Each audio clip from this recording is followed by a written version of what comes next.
کہتے ایک دن میں جنگل میں شکار کرنے گیا تو کچھ جانور کم نظر آئے، صبح سے لے کر میں گھومنے لگا، عصر کا وقت ہو گیا، کوئی شکار نہ ملا۔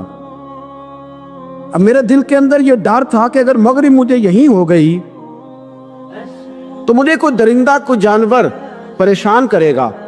اسی پریشانی کے عالم میں میں دائیں بائیں دیکھ رہا تھا کہ ہرنی کا ایک بچہ مجھے نظر آیا۔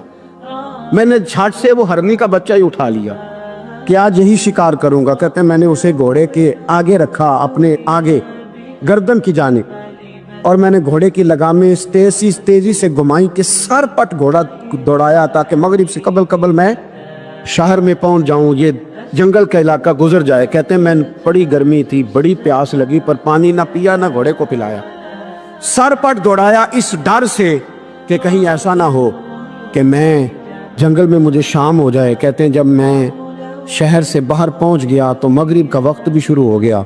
کہتے ہیں ابھی میں پہنچا ہی تھا، میں نے وہاں گھوڑے کو روکا، خود بھی پانی پیا، جانور کو بھی پلایا۔ کہتے ہیں ذرا میں نے آنکھ اٹھا کے دیکھا تو جس ہرنی کا میں بچہ لایا تھا وہ بھی دوڑتی ہوئی میرے پیچھے آ گئی۔ کہتے ہیں وہ پیچھے میرے کھڑی ہے، پتہ نہیں کہاں سے بیچاری دوڑی، میرا تو گھوڑا تھا اور میں نے تو سانس بھی نہیں لیا۔ 1.5 گھنٹہ 2 گھنٹے میں بھگاتا لایا اس جلدی میں کہ باہر آنا ہے۔ کہتے ہیں پلٹ کے دیکھا تو اس کی سانس پھولی ہوئی ہرنی کی اور للچائی نظروں سے مجھے دیکھ رہی ہے۔ دل کے ایک کونے سے آواز آئی کہ آج تو 2 شکار ہو گئے۔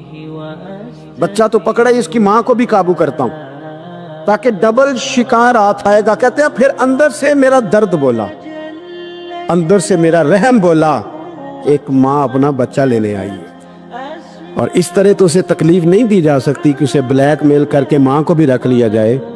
کہتے ہیں جب میں نے اس ہرنی کی طرف دیکھا تو اس کی نظروں میں سوال تھا، اس کی نظروں کے اندر سوال تھا، کچھ مانگ رہی تھی۔ کہتے ہیں میں نے اس بچے کی پشت پر ہاتھ پھیرا، پھر میں نے بچہ چھوڑ دیا۔ کہتے ہیں اس نے پہلے بچے کو بازوؤں میں لیا، پھر اپنی زبان سے اپنا بچہ چاٹنے لگی۔ کہتے ہیں پھر وہ جب جنگل کی طرف جانے لگی تو ایک دفعہ اس نے میری طرف دیکھا، دوسری دفعہ اس نے آسمان کی طرف دیکھا۔ زندگی میں مجھے اتنا سکون کبھی نہیں آیا تھا جتنا آج آیا۔ کہتے ہیں میں گھر گیا، عشاء کی نماز پڑھی، پا وضو میں بستر پہ لیٹ گیا۔ لوگوں میرے نصیب دیکھو، مجھے مدینے والے محبوب کا دیدار نصیب ہوا۔ رسول کریم علیہ السلام میری خواب میں آئے، میں رونے لگا، گھر مہک اٹھا، پھول کھلنے لگے، خوشبوئیں بکھرنے لگی۔ کہتے ہیں محبوب کریم تشریف لائے اور کیا خوبصورت جملہ ہے، اگر تجھے بادشاہ بنا دیا جائے تو انسانوں کے ساتھ بھی اسی طرح رحم کرے گا نا جس طرح آج ہرنی کے ساتھ کیا ہے۔ اگر تجھے بادشاہ بنایا جائے تو رویہ یہی رکھے گا یا بدل جائے گا؟ کہتا میں رو پڑا، میں نے کہا یا رسول اللہ میں تو غلام بننے کے بھی قابل نہیں، تو بادشاہ کیسے بنوں گا؟ فرمایا تیری آج کی ادا بڑی پسند آئی ہے، عرش کے مالک نے تجھے بادشاہ بنانے کا فیصلہ کر لیا، تیری یہ ادا بڑی بھائی ہے، بڑی پسند آئی۔ فرماتے ایک ہرنی کے بچے پہ رحم کھایا تھا، رب کریم نے مجھے بادشاہی عطا فرما لی۔ ہم نہ سیاست سے بادشاہی لینا چاہتے، سیاستدانوں کے اپنی جیب سے اشتہار چھپوا کے بادشاہی لینا چاہتے، ڈیرا بنا کے بادشاہی لینا، نہ بادشاہی تو رحم کرنے سے ملتی، بادشاہی تو شفقت کرنے سے ملتی، بادشاہیاں تو اللہ کی مخلوق سے پیار کرنے سے ملتی۔ وہ شخص کہتا ہے کہ میرا ظرف یہ تھا کہ 4-5 دینار ملیں گے، تو امام حسین فرمانے لگے تھوڑی دیر بیٹھ جا، رزق آ رہا ہے۔ تو امام حسین کو حکومت وقت کی طرف سے 5 تھیلیاں ملی، جس میں ایک تھیلی میں 500 اشرفیاں تھیں، 5 تھیلیاں آئیں، لیکن اس کو آنے میں ذرا دیر ہو گئی۔ وہ 5 تھیلیاں جب آئی تو امام حسین اس کی طرف 5 تھیلیاں بڑھا کے ذرا دیکھنا میری طرف غور سے، 5 تھیلیاں بڑھا کے تو فرمانے لگے میاں جتنا تجھے انتظار کرایا ہے اتنی ہم تیری حاجت پوری نہیں کر سکے، تو یہ نہ محسوس کرنا کہ حسین کے دروازے پہ بیٹھا بھی رہا ہوں تو ملا کیا ہے، یہ نہ محسوس کرنا۔ وہ شخص کہتا ہے جب میں نے وہ تھیلیاں کھولی اور پھر میری نظر امام حسین پہ پڑی تو میرے اندر سے آواز آئی اگر حسین ابن علی اتنے سخی ہیں تو محمد عربی کتنے سخی ہو۔ اگر یہ معیار ان کا ہے، ان کا یہ معیار ہے، اور خود بھیک دیں خود ہی کہیں منگتے کا بھلا ہو، خود کہنے لگے جتنا انتظار کرایا ہے اتنی تیری مدد کر سکے۔ یہ سخاوت کا معیار تھا، یہ طریقہ تھا۔ ایک دفعہ سیدنا امام حسین رضی اللہ تعالیٰ عنہ کے گھر کے اندر 5000 دینار آئے، مسجد میں تھے، آپ کو 5000 دینار ملے تو امام زین العابدین کہتے ہیں کہ مسجد سے لے کر گھر آنے تک امام حسین نے 5 کے 5000 اللہ کے راستے میں خیرات کر دی۔ فرماتے میں نے کہا ابا جی 5 دینار کی گھر میں ضرورت تھی، مالاں والے سخی نہیں ہوندے تے سخیاں کل مال نہیں ہوندا، ایتھے اوتھے دوویں جہان نہیں، سخی کنگال نہیں ہوندا۔ کہا ابا جی 5 دینار کی گھر میں ضرورت تھی، تو کہتے ہیں مجھے فرمانے لگے بیٹا یہ جن کو میں نے دیا ہے نا یہ گھر کے لیے ہی دیا ہے، یہ گھر کے لیے ہی دیا ہے، جن کو دیا ہے تمہارا کیا خیال ہے یہ باہر خرچ ہوا ہے؟ یہ گھر کے لیے ہی ہے۔ اس لیے کہ جب انسان دوسروں پر شفقت کرتا ہے تو اللہ اس کے گھر پہ رحمت فرماتا ہے۔ امام حسین کے مزاج میں پہلی بات میں نے ذوق عبادت کی عرض کی، دوسری بات عرض کر رہا ہوں کہ صحابہ حضرت اسامہ بن زید بڑے پیارے ہیں میرے نبی کریم کے، بڑے پیارے۔ حضرت اسامہ بن زید کے بارے میں سیدہ عائشہ صدیقہ فرماتی ہیں ان کے ناک سے اگر ریٹھ نکلتی تھی تو اللہ کے رسول اپنے دست مبارک سے صاف کر دیتے تھے، اور سرکار فرماتے تھے کہ اگر اسامہ لڑکی ہوتا نا، ان کے غلام کے بیٹے تھے حضرت زید بن عامر، اگر یہ لڑکی ہوتا میں اسے زیور پہناتا۔ بڑے پیارے تھے، لیکن جب ان کا آخری وقت آیا نا تو 60,000 دینار کا قرضہ تھا، رشتہ داروں سے کہا، دوستوں سے کہا، یاروں سے کہا، اور قرض ادا نہیں ہو رہا تھا۔ حضرت اسامہ بن زید کہتے ہیں بڑا پریشان تھا۔ جب حد ہو گئی نا تو حضرت اسامہ بن زید فرمانے لگے جاؤ کوئی حسین ابن علی کو خبر کرو، ان سے کہو میں نا غلام ہوں آپ کے نانا کا، مقروض دنیا سے چلا گیا تو کیا بنے گا۔ امام حسین کو خبر ملی تو دوڑے آئے۔ لاجپال اس پیر کو نہیں کہتے کہ تگڑا نذرانہ لے کے تو ماتھا چوم لے، لاجپال تو اس کو کہتے ہیں کہ جب ضرورت پڑے تو وہ سر پہ موجود ہو۔ حضرت سیدنا امام حسین تشریف لائے تو جناب اسامہ بن زید رو پڑے، کہنے لگے حضور میں نے نا غلامی کی ہے آپ کے نانا کی، اور اس غلامی پہ ناز ہے، اب 60,000 دینار کا قرضہ لے کے دنیا سے جاؤں گا تو میری قبر پہ بوجھ رہے گا۔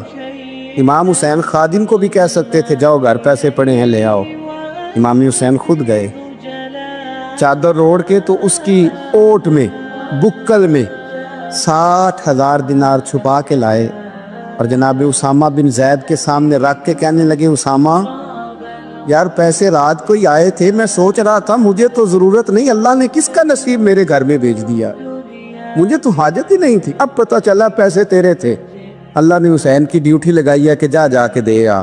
حضرت اسامہ بن زید رو پڑے، فرمانے لگے اللہ آپ کو بہترین صلہ عطا فرمائے۔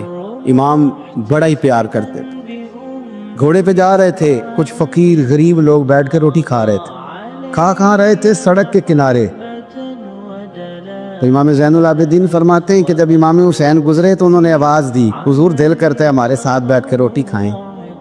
کائنات کے مالک و مختار کے نواسے اور دنیا کے سب سے بڑے شہزادے گھوڑے سے اترے اور غریبوں کے ساتھ سڑک پہ بیٹھ گئے، روٹی کھانے لگے اور دیر تک کھاتے رہے، اور جب فارغ ہو گئے تو فرمانے لگے کھانے کی ضرورت بھی نہیں تھی، حاجت بھی نہیں تھی، پر تم نے آواز دی تو دل رکھنے کو بیٹھ گیا تھا، اگر اجازت دے تو چلا جاؤں۔ یہ مزاج تھا، یہ طبیعت تھی۔ آپ کے ایک بھائی ہیں چھوٹے، حضرت محمد بن حنفیہ نام ہے، حضرت مولا علی شیر خدا رضی اللہ تعالیٰ عنہ کی دوسری بیوی سے۔ ایک دن حضرت امام حسین ان کے گھر میں بیٹھے تھے تو کسی بات میں نا اختلاف رائے ہو گیا، تو امام علی مقام ناراض ہو گئے، فرمایا آج کے بعد تیرے گھر نہیں آؤں گا، رومال اٹھایا چلے گئے۔ لوگوں نے حضرت محمد بن حنفیہ رضی اللہ تعالیٰ عنہ سے کہا حسین تو ناراض ہو گئے، کبھی نہیں آئیں گے۔ آپ فرمانے لگے بھائی تمہارا ہے کہ میرا؟ جی بھائی تو آپ کے ہیں۔ فرمایا اگر کہو تو چند منٹوں میں حسین واپس آئے۔ جناب ناراضگی ہو گئی ہے۔ فرمایا ناراضگی ہوئی ہے پر میں اس کے دل کی نرمی کو تو جانتا ہوں، اس کے مزاج کے اندر جو محبت ہے اس سے تو ابھی آئے۔ کہا جناب وہ کیسے؟ فرمانے لگے دیکھنا ذرا۔ تو امام حسین نے خط لکھا، حضرت محمد بن حنفیہ نے رکا لکھا، کہنے لگے حسین میرے باپ کا نام بھی علی ہے اور آپ کے باپ کا نام بھی علی ہے، پر ایک فضیلت ایسی ہے جس میں آپ کا مقابلہ نہیں کر سکتا، وہ یہ ہے کہ آپ سیدہ فاطمہ الزہرا کے لال ہیں، آپ محمد مصطفیٰ علیہ السلام کے نواسے ہیں۔ کہنے لگے بھائی جان آپ نے نانا جان کی وہ حدیث تو سنی ہوگی کہ دو لوگ ناراض ہو جائیں تو جو صلح پہلے کرے جنت میں پہلے جائے گا۔ فرمانے لگے دل میرا کر رہا تھا کہ پہلے صلح کر لوں، لیکن پھر بڑے بھائی کو پشت کروں گا جنت میں جاتے ہوئے، یہ بھی تو بے ادبی ہے نا۔ اب خط میں نے لکھ دیا ہے، آپ کا جو ارادہ ہو۔ امام حسین نے خط پڑھا تو آنکھوں میں آنسو آ گئے، پھر سے رومال اٹھایا۔ بچے پوچھنے لگے کہاں جا رہے؟ کہا بھائی کے گھر جا رہا۔ کہا آپ تو ناراض تھے؟ فرمایا تھا ناراض، پر ہے تو میرا بھائی نا۔ ہو گئی بات ختم۔ بڑی دل میں نرمی، طبیعت میں سوز، لہجے میں گداز۔ حضرت امیر معاویہ رضی اللہ تعالیٰ عنہ نے ایک شخص کو بھیجا مدینہ منورہ شام سے، تو اس نے کہا میں نے امام حسین سے ملنا ہے، تعارف کیا ہے؟ جناب امیر معاویہ فرمانے لگے مسجد نبوی میں جانا جس کے گرد لوگ سب سے زیادہ ادب سے بیٹھے ہوں، اور جس کی باتیں سب سے زیادہ میٹھی ہوں، اور جس کی نظریں سب سے زیادہ جھکی ہوں، اور جس کے چہرے پر تمہیں سب سے زیادہ وقار نظر آئے، وہی علی کے بیٹے حسین ہوں گے۔ جو سب سے زیادہ تمہیں وہاں ماحول کے اندر جو شخص نظر آئے، پوچھنے کی ضرورت نہیں پڑے گی۔ وہ شخص کہتا میں مدینے آیا تو میں نے واقعی ایک شخص کو دیکھا، شہد کے گرد مکھیوں کا اتنا ہجوم نہیں ہوتا جتنا امام حسین کے گرد رسول اللہ کے غلاموں کا ہجوم تھا، لیکن نظریں جھکی ہوئی، باتیں میٹھی، لہجہ گداز گداز، لفظوں میں رانائی، اور لوگ کئی باتیں پوچھتے تو علی کے صاحبزادے ایک کا جملہ بولتے تو لگتا یہ کہ وہ جملہ سیدھا دل میں اترتا چلا جاتا ہے۔ امام علی مقام کے کردار میں نہ کچھ باتیں بڑی زیادہ تھیں، بہت زیادہ تھیں، بڑا حسن تھا۔ ایک بات تو یہ تھی امام حسین رضی اللہ تعالیٰ عنہ کا علم و فضل بڑا کمال کا تھا۔ ایک دفعہ صحابہ میں مسئلہ بن گیا کہ بچہ پیدا ہوتا ہے تو اس کا وظیفہ کیسے لگانا ہے۔ امام حسین کا علم و فضل بتا رہا ہوں، علم و فضل، تو بات بڑی پیچیدہ ہو گئی۔ حضرت عبداللہ ابن زبیر کے پاس لوگ آئے، کہنے لگے کہ آپ بڑے صاحب علم و فضل ہیں، آپ نے حضور علیہ الصلوۃ والسلام کے ساتھ وقت گزارا ہے، تو مسئلے کو حل کریں کہ بچہ پیدا ہونے کے بعد حکومت اگر وظیفہ لگائے گی تو کب لگائے گی؟ جب بحث طول پکڑ گئی، مسئلہ حل نہیں ہوتا تھا، تو حضرت عبداللہ ابن زبیر کہنے لگے ہم سے نہیں حل ہوگا، ایک بندہ ہے جس کے سینے میں رسول اللہ صلی اللہ تعالیٰ علیہ وسلم کے نور نبوت کا فیضان ہے، وہ یہ مسئلہ حل کریں گے۔ تو کہا وہ کون سے؟ آپ فرمانے لگے جب ہم سے مسائل حل نہیں ہوتے تو ہم ان کے علم سے فائدہ اٹھاتے ہیں۔ کہا کون ہے؟ کہا جناب امام حسین۔ تو لوگ حضرت امام حسین کے پاس گئے، کہ حضرت یہ ایک مسئلہ الجھ گیا ہے کہ بچہ پیدا ہو تو وظیفہ کب لگانا ہے؟ فرمایا الجھنے والی بات ہی کوئی نہیں، پیدا ہونے کے بعد جب وہ پہلی دفعہ آواز نکالے تو اس کا وظیفہ لگا دو۔ اس کا مطلب یہ ہے کہ وہ دنیا میں آ گیا ہے، اس نے اپنے آنے کا اظہار کر دیا ہے، اعلان کر دیا ہے، اب اس کا وظیفہ لگا دو۔ تو اس پر پھر صحابہ کا اتفاق ہو گیا۔ امام حسین کے علم سے، فضل سے لوگ فیض اٹھاتے تھے۔ حضرت سیدنا امام حسین کی شہادت کے بعد حضرت عبداللہ ابن زبیر رضی اللہ تعالیٰ عنہ نے قاتلان حسین سے خطاب کیا اور فرمانے لگے اللہ کی قسم تم نے اس شخص کو شہید کیا ہے جو راتوں کو لمبے لمبے قیام کرتا تھا، اور تم نے اس شخص کو شہید کیا ہے جس سے میں دن میں جب بھی ملتا تھا تو وہ روزے سے ہوتا تھا۔ تم نے اس شخص کو شہید کیا جو قائم اللیل تھا، صائم الدہر تھا، اس شخص کو تم نے شہید کیا۔ آپ کو پتہ ہے کہ میدان کربلا میں جب 9 محرم کو ابن سعد نے امام حسین سے کہا کہ جنگ کرو اگر یزید کی بیعت نہیں کرنی، تو امام حسین نے فرمایا ایک رات کی مہلت دے دو، ایک رات کی مہلت دے دو۔ حضرت امام زین العابدین کہتے ہیں میں نے اپنے والد گرامی سے عرض کی کہ ابا جی آپ جہاد سے دور جانے والے تو ہیں نہیں، آپ تو جہاد سے پیار کرنے والے، اور یہ بھی پتہ ہے مجھے کہ یہ جنگ اب ہو کے رہے گی، تو ایک رات کی مہلت لینے کا معنی کیا ہے؟ بھئی کل بھی لڑنا ہے اور رات بھی لڑنا ہے، تو ابا جی ایک رات کی مہلت۔ تو سیدنا امام حسین رضی اللہ تعالیٰ عنہ فرمانے لگے بیٹا رات کی مہلت اس لیے لی ہے کہ میں آج رات کھل کے اپنے رب کی عبادت کر لوں، میں استغفار کر لوں، میں لمبے سجدے کروں۔ اور کہا زین العابدین تو جانتا ہے نا کہ مجھے نماز سے، تلاوت سے، دعا سے اور استغفار سے بڑا پیار ہے، رسول کریم علیہ السلام نے فرمایا، جامع ترمذی میں موجود ہے، فرمایا میں جا رہا ہوں پر تمہیں دو بڑی بھاری بڑی وزنی چیزیں دے کے جا رہا ہوں، صحیح ستہ کی روایت، دو وزنی چیزیں تمہارے بیچ چھوڑ کے جا رہا ہوں، اگر ان کو تھام کے رہو گے تو کبھی گمراہی تمہارے پاس نہیں آئے گی۔ یا رسول اللہ وہ کون کون سی؟ فرمایا ایک اللہ کی کتاب دے کے جا رہا ہوں اور دوسرا اپنا خاندان دے کے جا رہا ہوں۔ اگر اہل بیت نبوت کو تھامے رہو گے، ہمارے بزرگوں نے لکھا ہے کہ یہ جو حضور نے کتاب اللہ اور پھر اپنی اہل بیت کا تذکرہ فرمایا تو اس کا مطلب یہ ہے کہ تھیوری دیکھنی ہوئی تو قرآن دیکھنا، اور پریکٹیکل دیکھنا ہوا تو علی اور فاطمہ کو دیکھنا، حسن اور حسین کو دیکھنا، ان کو دیکھنا۔ نبی کریم علیہ السلام کے اہل بیت منارہ نور ہیں، ان کی محبت، ان کا پیار کیوں بھلا؟ اس لیے کہ یہ وہ خوبصورت لوگ ہیں جن کو خود میرے نبی پاک نے تراشا ہے۔ ان کی سیرت میں جتنے رنگ ہیں وہ رسول کریم نے خود بھرے، ان کی ایک ایک بات کا خیال نبی پاک نے رکھا ہے، حضور نے از خود انہیں اپنی صحبت عطا کی ہے۔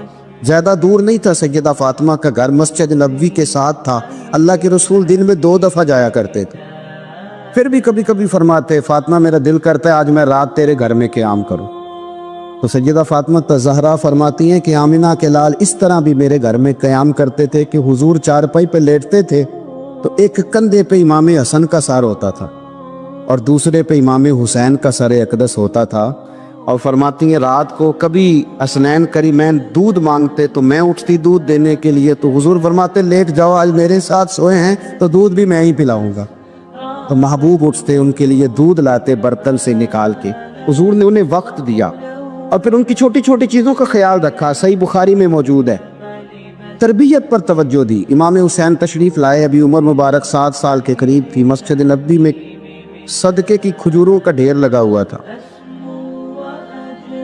چھوٹا بچہ جو ہوتا ہے نابالغ، اس پر شریعت کے احکامات نہیں آتے، صدقے کی کھجوروں کا ڈھیر تھا مسجد نبوی میں۔ یہ تربیت ہے، یہ ٹریننگ ہے جو اللہ کے محبوب نے خود انہیں عطا فرمائی۔ صدقے کی کھجوروں کا ڈھیر تھا، امام حسین حضور کے ساتھ آئے تو امام علی مقام نے نہ ایک کھجور اٹھا کے منہ میں رکھ لی۔ شارحین نے لکھا ہے لگتا یہ ہے کہ کئی دنوں کی بھوک تھی، کیونکہ یہ فاقہ اہل بیت کا بڑا محبوب ہے، مجبور نہیں تھے، وہ تو خزانوں کے مالک تھے، پر غریبوں سے محبت کی وجہ سے فاقے کیا کرتے تھے، یہ ان کی پسند ہے فاقہ کرنا۔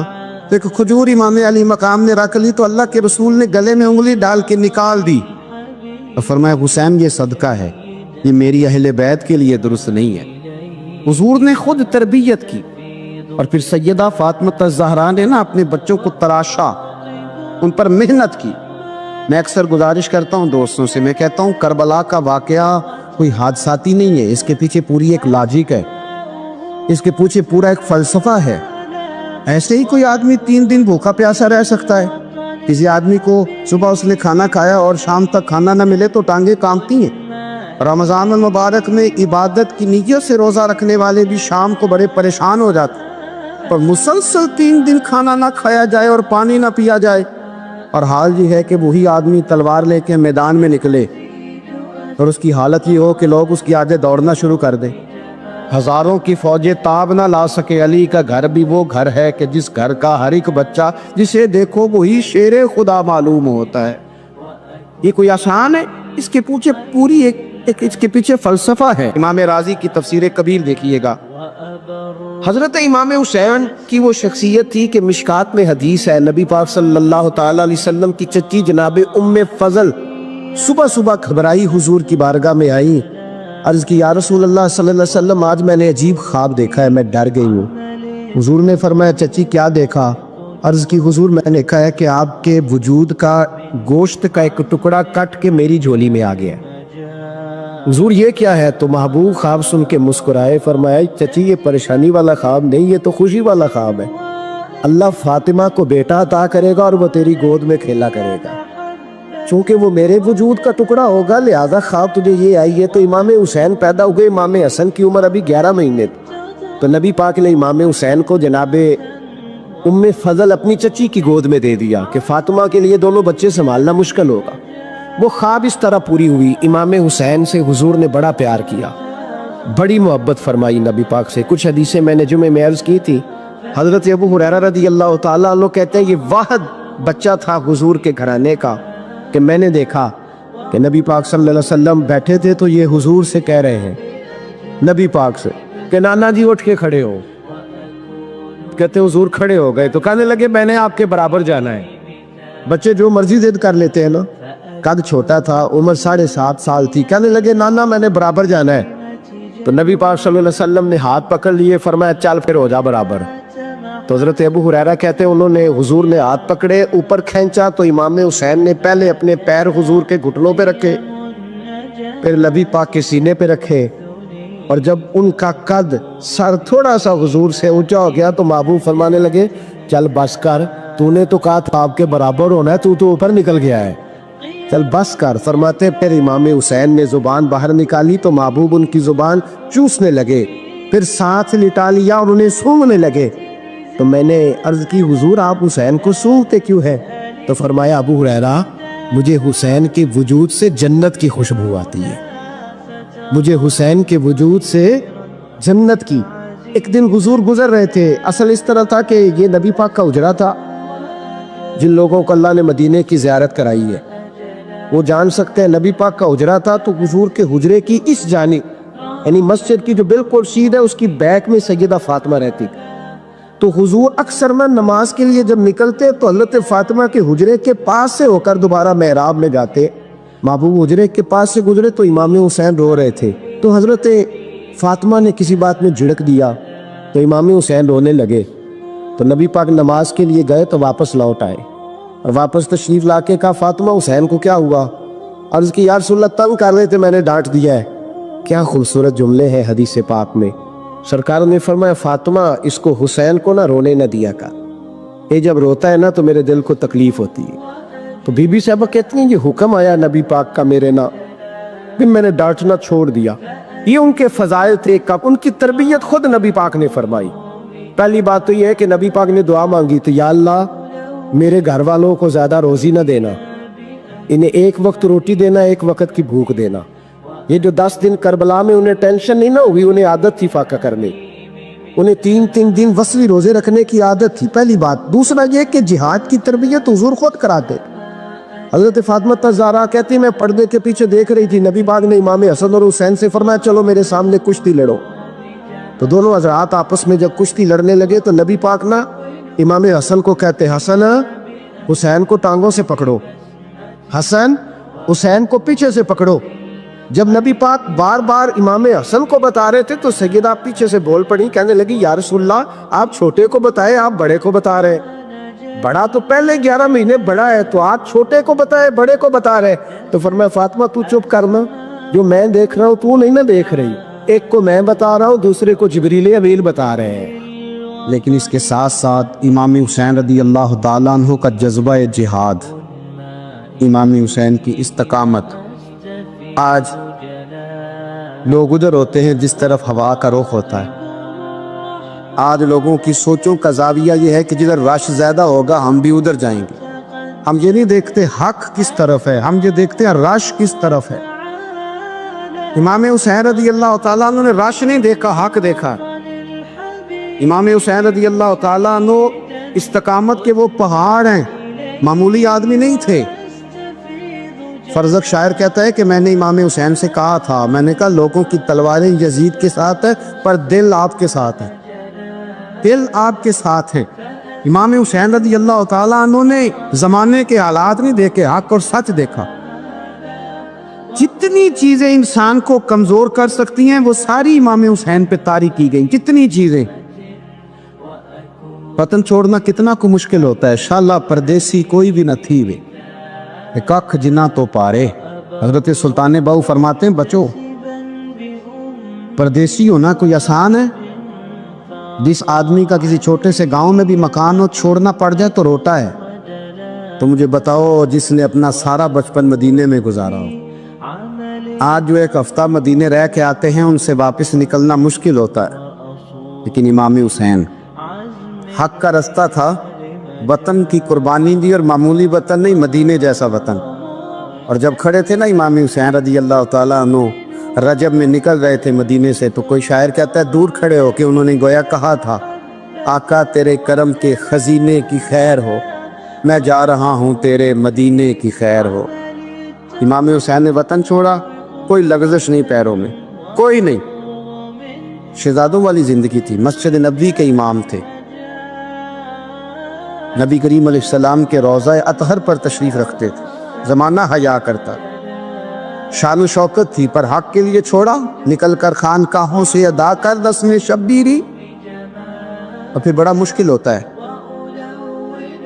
جس شخص کے ساتھ بچے اور عورتیں ہوں وہ تو یہ کہہ کے لڑائی سے جان چھڑاتا ہے کہ میرے ساتھ فیملی ہے، نہ ہوتی تو تجھے بتاتا، پر امام حسین کو اولاد بھی کمزور نہیں کر سکی، عورتوں کا ساتھ ہونا کمزور نہیں کر سکا۔ پھر امام علی مقبوق کتنا مشکل کام ہے۔ آج لوگ کہہ نہیں دیتے کہ میں تو اس لیے گناہ کرتا ہوں کہ رشوت اس لیے لے لیتا ہوں کہ بچے چھوٹے ہیں۔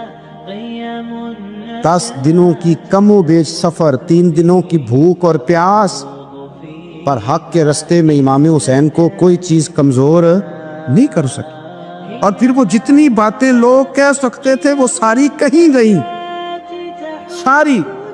اور آ کے عرض کرنے لگا حضور یہ کوئی معمولی دشمن نہیں، یہ وہ ظالم ہیں جو لاشوں پہ بھی گھوڑے دوڑا دیتے۔ تو امام علی مقام فرمانے لگے جو شہادت کا جذبہ لے کے نکلے وہ پھر انجام نہیں دیکھا کرتا، وہ انجام، وہ جتنی چیزیں جو استقامت کے رستے میں آ سکتی ہیں وہ ساری چیزیں رستے میں آئیں، پر امام علی مقام نے کسی چیز کی پرواہ نہیں کی۔ آج کا مسئلہ یہ ہے کہ آج لوگوں میں استقامت نہیں ہے، رات کو کچھ ہوتے ہیں، سویرے کچھ ہوتے ہیں، دوپہر کو کچھ ہوتے ہیں، شام کو کچھ ہوتے ہیں۔ ہمارا کل انداز تکلم کچھ اور ہوتا ہے، صبح کچھ اور ہوتا ہے۔ امام علی مقام میدان میں رہے، ایک میت گھر میں ہو جائے تو کئی دنوں تک آنکھ کھلتی نہیں، ہوش رہتا نہیں۔ سب سے زیادہ مسائل امام حسین نے دیکھے، سب سے زیادہ، اور گھوڑے پر بیٹھنے سے پہلے ساری تکلیفیں آپ دیکھ چکے تھے۔ باپ کا جنازہ اٹھانا آسان ہوتا ہے، بیٹے کا جنازہ اٹھانا بڑا مشکل ہوتا ہے، پر امام حسین نے بیٹوں کے جنازے اٹھائے۔ حضرت علی اصغر کی لاش کو امام حسین نے اپنے دست مبارک سے دفن کیا، اور جناب علی اکبر کی میت کو جب آپ اٹھا کے لا رہے تھے تو سیدہ زینب فرماتی ہیں کہ مجھے یوں کبھی لگتا تھا حسین کا قد بڑا ہے اور کبھی لگتا تھا علی اکبر کا قد بڑا ہے، اور فرماتی ہیں کہ پھر حضرت قاسم بن حسن کو بھی وہ اٹھا کے لائے، اور جناب عباس کے وجود سے الگ ہونے والے بازو انہوں نے لا کے حضرت عباس کے وجود کے ساتھ بھی رکھے۔ انہوں نے یہ سارا منظر دیکھا، لیکن جب حسین ابن علی اپنی دفعہ گھوڑے پہ سوار ہوئے تو لگتا یہ تھا کہ ان سے زیادہ بہادر کوئی نہیں۔ ایک جملہ بھی یزیدی فوج کے سامنے امام حسین نے کمزور نہیں کہا، ایک جملہ بھی، ایک فکرہ بھی کچا نہیں بولا، کہیں بھی کوئی منت نہیں کی، کسی جگہ بھی ان کے پائے استقلال میں کوئی لغزش نہیں آئی۔ جب لوگوں کو پتہ چل جائے کہ اب سامنے موت ہی موت ہے، سوائے اس کے چارہ کچھ بھی نہیں، تو بہت ساری رخصت اور اجازت تو دین بھی دیتا ہے، پر امام حسین کسی جگہ کسی رخصت پر عمل کرتے نظر نہیں آتے، ڈٹ کے بات کی، ڈٹ کے۔ اور پھر جب میدان میں نکلے، اللہ اکبر، تو ابن سعد کہنے لگا کہ اگر 2 کر کے ایک کر کے جاؤ گے تو یہ 45,000 کا لشکر سارا حسین کاٹ ڈالے گا، یک بارگی حملہ کرو گے تو بات۔ اتنی استقامت، اتنا۔ آج تو لوگ ڈپریشن کے مریض ہیں، آج تو لوگ ٹینشن کے مریض ہیں، ہر دوسری بات میں لوگ کہتے ہیں وہ بڑا، پر کس بات سے؟ مطلب کیا آپ نے زندگی میں صرف جاب نہیں مل رہی، صرف بیماری آ گئی، صرف خرچہ نہیں گھر میں بڑا، کس بات کا ڈپریشن؟ امام حسین کی زندگی بتلاتی ہے وہ لوگ بھی کوئی دنیا میں کمال حاصل کر سکتے ہیں جو چھوٹی چھوٹی بات پہ روتے ہیں۔ مال بھی ہے، جوانی بھی ہے، گھر بھی ہے، مکان بھی ہے، بچے بھی ہیں، عزت بھی ہے، صرف پیسے نہیں۔ اور انسان ہے کہ آنکھیں نہیں کھل رہی، وہ سمجھتا ہے میں کسی کام کا ہی، فقط پیسے نہیں بس۔ او خدا کے بندو، امام علی مقام نے فرمایا سارا کچھ لٹا کے بھی جو میدان میں کھڑا رہے اسے حسین ابن علی کہا جاتا ہے، اسے حسین ابن علی کہا جاتا ہے۔ حسین ابن علی کی شان رفت کوئی کیا جانے، حسن جانے، علی جانے، نبی جانے، خدا جانے، کون جانے امام علی مقام کا معیار۔ تو امام حسین رضی اللہ تعالیٰ عنہ کی زندگی ہمیں بتاتی ہے کہ ذوق والی عبادت کرو، امام حسین کی زندگی ہمیں بتاتی ہے کہ جب تم سخاوت کرو تو پھر اپنی حیثیت سے بڑھ کر کرو، اور امام حسین کی زندگی ہمیں بتاتی ہے کہ دل میں کسی کے لیے کوئی بات نہ رکھو، صلح کرنے میں پہل کرو، محبتیں کرنے میں آگے بڑھو۔ اور امام حسین کی زندگی ہمیں بتلاتی ہے کہ جب دنیا میں تم نے کچھ کرنا ہے تو پھر ڈٹنا بھی سیکھو، پھر کھڑے ہونا بھی سیکھو۔ یہ نہ دیکھو کہ حالات، امام حسین نے ایک دن بھی حکومت نہیں کی، یزید نے 4.5 سال کی، لیکن قیامت تک دلوں پہ حکومت امام حسین کی رہے گی، امام حسین کی رہے گی، اس لیے کہ ان میں استقامت تھی۔ امام حسین کے ساتھ اس وقت 72 لوگ تھے، لیکن آج کائنات کا ذرہ ذرہ امام حسین کے ساتھ ہے۔ اس کا مطلب ہے وقت لگتا ہے، نظریہ غالب آ ہی جایا کرتا ہے، تو استقامت والی زندگی گزارے۔